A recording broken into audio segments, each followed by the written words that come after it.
अनुभव होता है, वो अनुभव कभी बुलाया नहीं जाता। चाहे किसी के साथ अच्छा कर्म किया हो चाहे बुरा, उसे आप जीवन भर भूल नहीं सकते। यह है कर्म कहानी। तो हमारे कर्म अच्छे सच्चे होंगे तो हमको अच्छाई सच्चाई का लाभ मिलेगा, जीवों को भी लाभ मिलेगा, तुमको भी लाभ मिलेगा। इसलिए प्रेमियों, आज अच्छे सच्चे चरित्रवान लोगों की आवश्यकता है, जो शाकाहारी सदाचारी। ऐसे लोगों से देश समाज का कल्याण होता है। लोभी लालचियों से, कामी क्रोधियों से लाभ नहीं होता। इस बात को भी आपको ध्यान में रखना चाहिए। बाबा जी ने दूरदर्शी बनाई। 24 मार्च 1980 को अहमदाबाद में दूरदर्शी को जन्म दिया।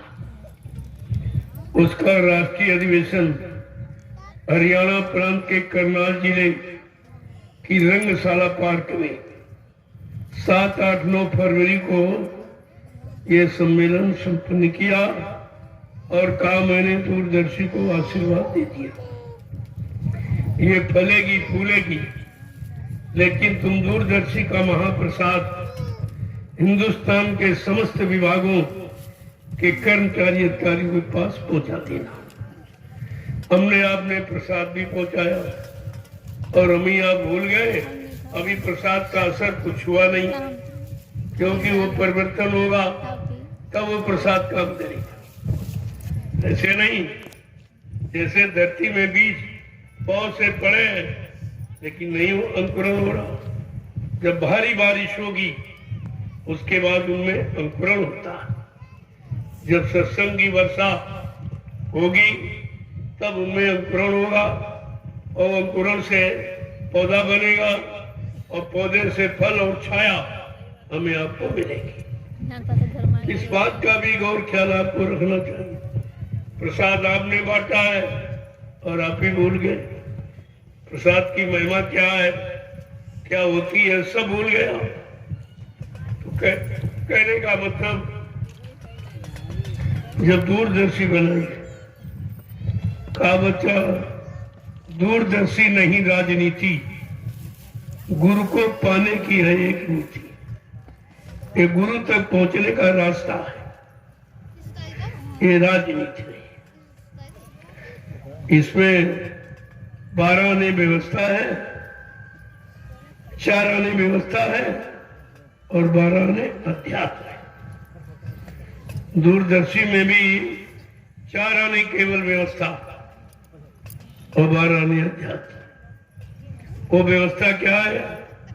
परिवार में, समाज में, देश में रहने की, काम करने की, सोचने समझने की, यह सच्ची अच्छी व्यवस्था 4 आने और 12 आने अध्यात्म।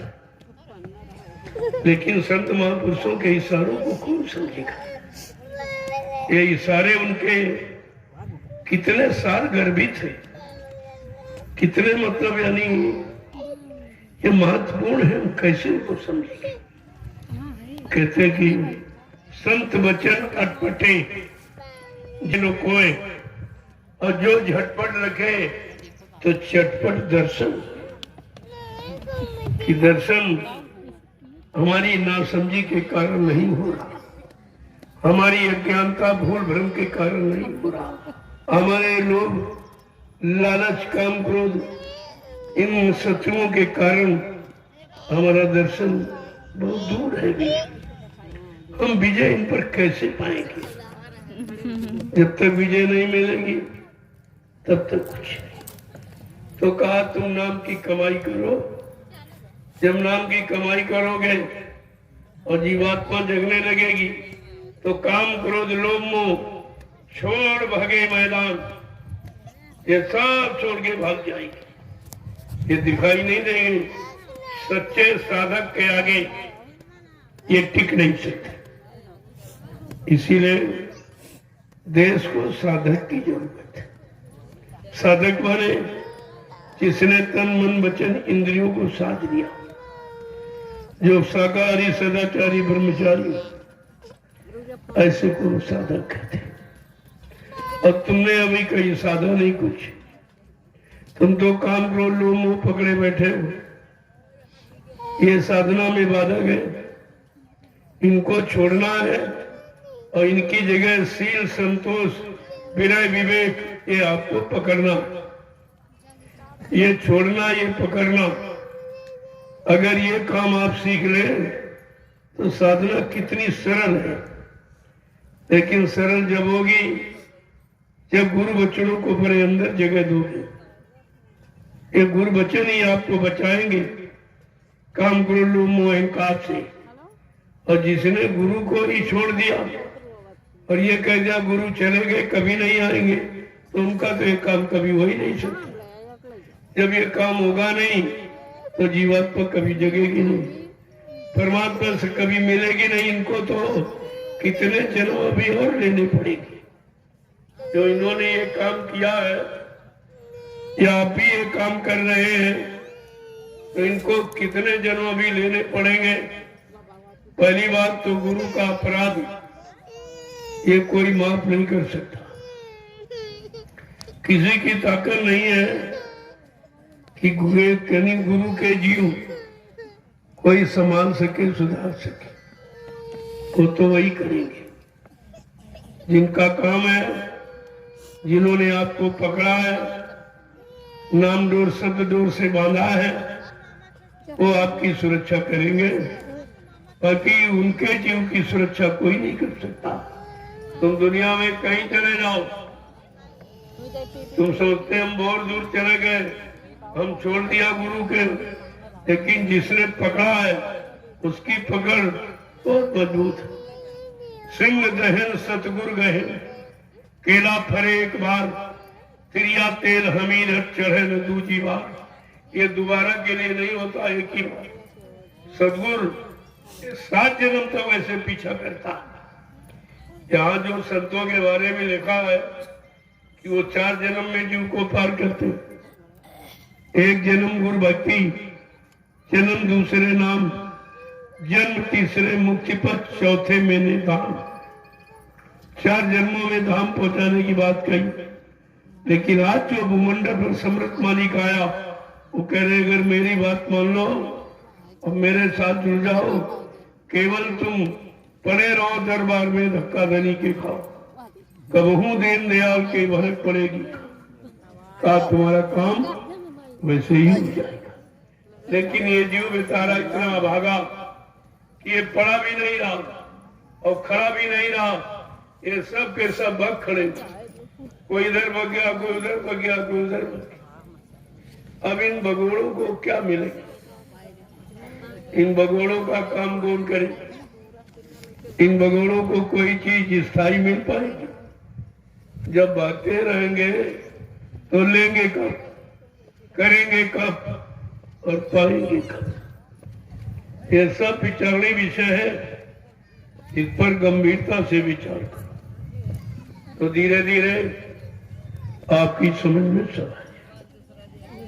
जब तक सत्संग वचनों को नहीं सुनोगे, जब सत्य का संग करोगे, तब झूठ अपने आप निकल जाए, छल कपट अपने आप चला जाए।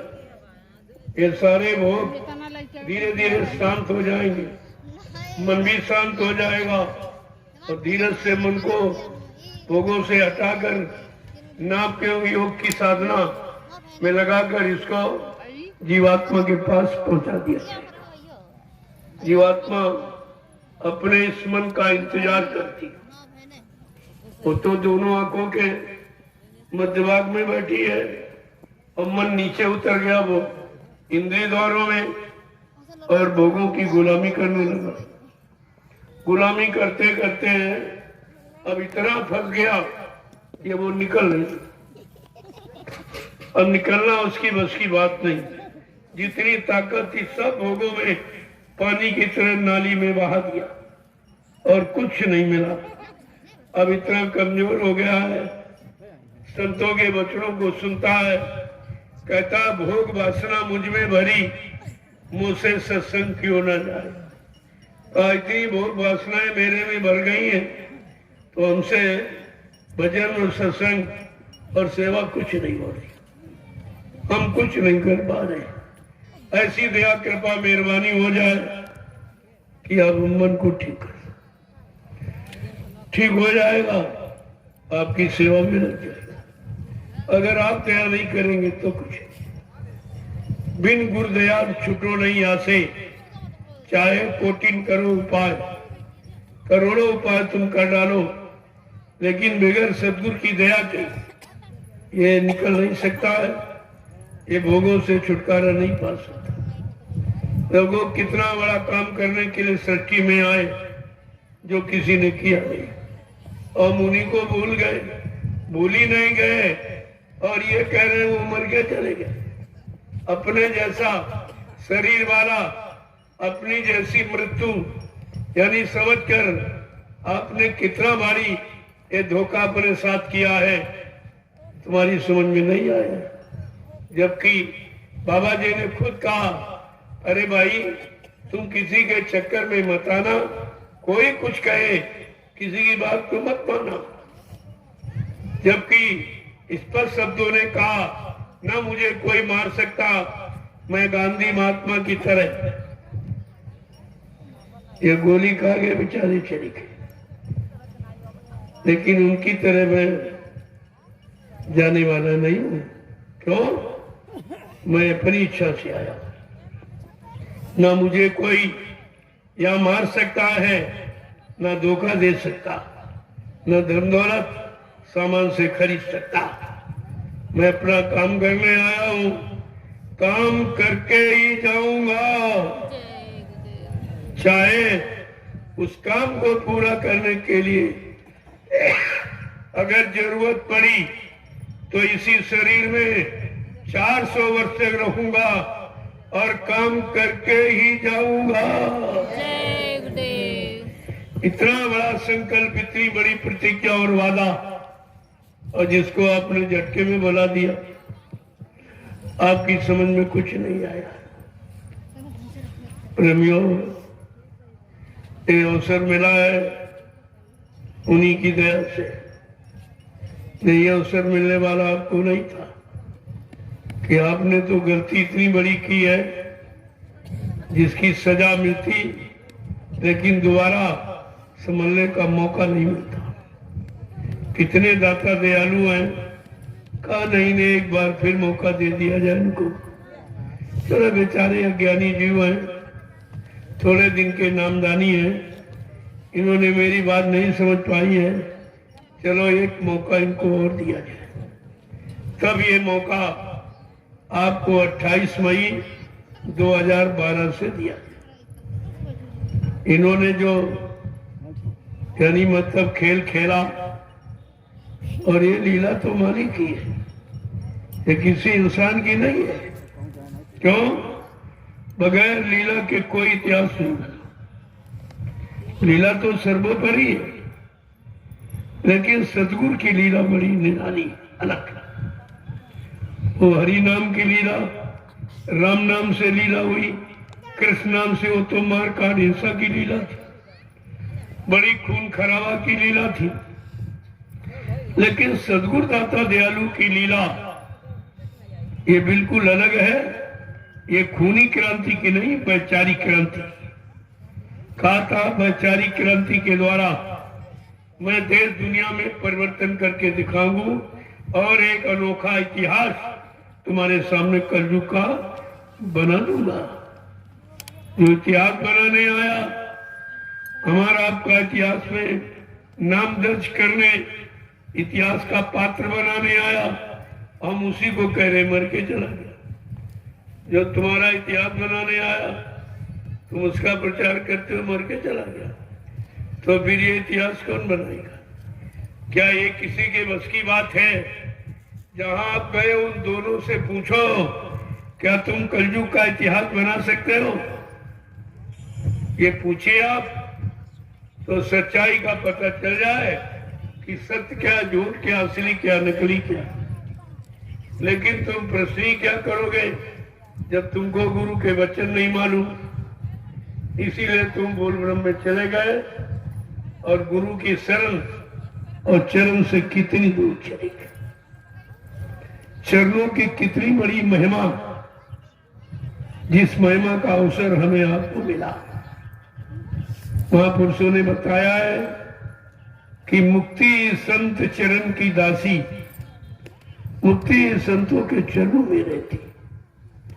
और तुमने सदगुरु संत सदगुरु के चरण छोड़ दिए, शरण भी छोड़ दी। जहां पर सदगुरु के चरण शरण छोड़कर जहां आप गए हो वहां चरण है कि पैर है? अरे पैरों की महिमा की चरणों की महिमा।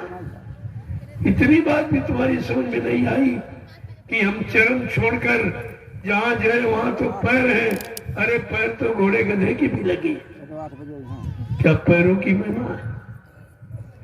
जब काल शक्ति की महिमा, उनके चरणों की महिमा कितनी बड़ी, उसके बारे में महापुरुषों ने कहा है कि भज मन गुरु के चरण सुखदाई। मन गुरु के चरण सुखदाई। भज मन गुरु के चरण सुखदाई। भज मन गुरु के चरण सुखदाई। जिन चरणों से निकली गंगा, जिन चरणों से निकली गंगा। शंकर जटा समाई। शंकर जटा समाई। भज मन गुरु के चरण सुखदाई। भज मन गुरु के चरण सुखदाई। जिन चरणों की चरण पादुका, जिन चरणों की चरण पादुका। भरत ने हृदय लगाई।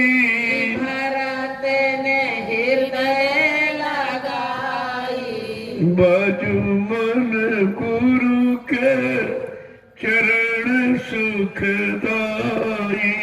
भज मन गुरु के चरण सुखदाई। वही चरण केवट धोली ने, मोही चरण केवट धोली ने। हरि को नाव पे चढ़ाई। हरि को नाव पे चढ़ाई। भज मन गुरु के चरण सुखदाई। भज मन गुरु के चरण सुखदाई।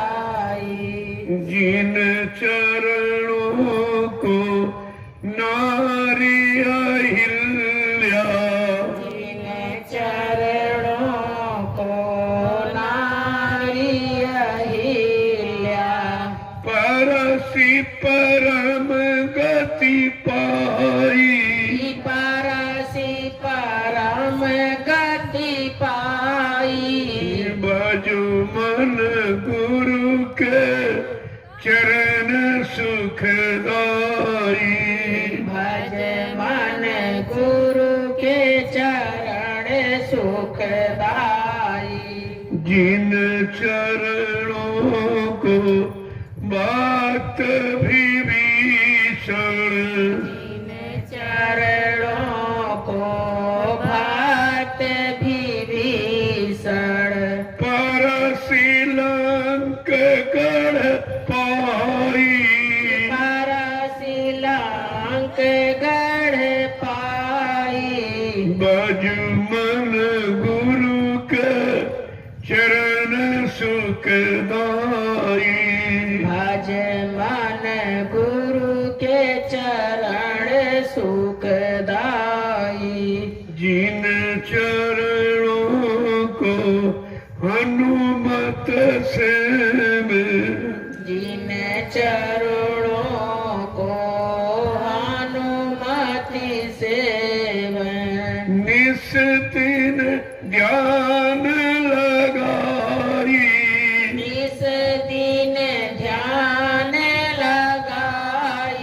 भज मन गुरु के चरण सुखदाई।